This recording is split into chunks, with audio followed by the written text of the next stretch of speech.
All right, here's another sharpening lesson.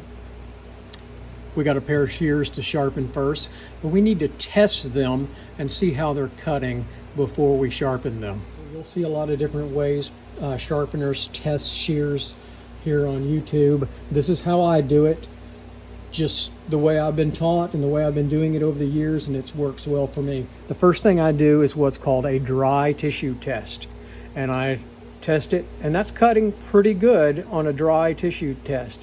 So that doesn't tell me a whole lot. So now I got to go to the next step. The next step is a wet tissue test, and that's going to tell me a little bit more information that I need.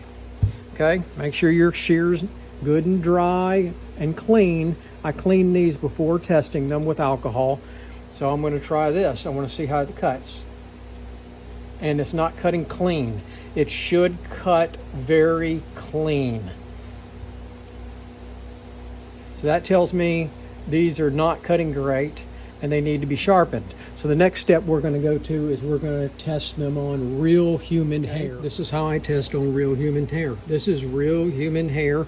Ask your stylist to get you a ponytail. I don't want to test it 3 places. I want to test the tip, and it's cutting pretty good at the tip. I want to test in the middle, and it's pushing hair right there. Watch that, push that hair in the middle. See that? It shouldn't cut like that. Now we're going to test all the way at the back. And it actually cuts pretty well at the back. Pushes a little bit. So that tells me that these shears need to be sharpened.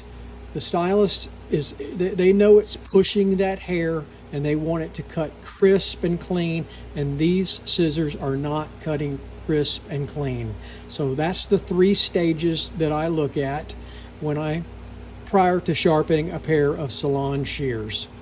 So the next thing we're going to do prior to the sharpening is check the set on the shears. The set is how bowed they are. When you check the set on each one of the blades, you want it to be nice bow from the pivot area to the tip, even, and both blades evenly spaced the same. There's 2 different tools you can use. This is a more expensive tool. This is a light bar by Hamagura USA, and it's out of charge. I need to charge it, but you would look at it that way. The other is to use a flat bar such as this and look up at the light, and you would test that set and look at that gap in between.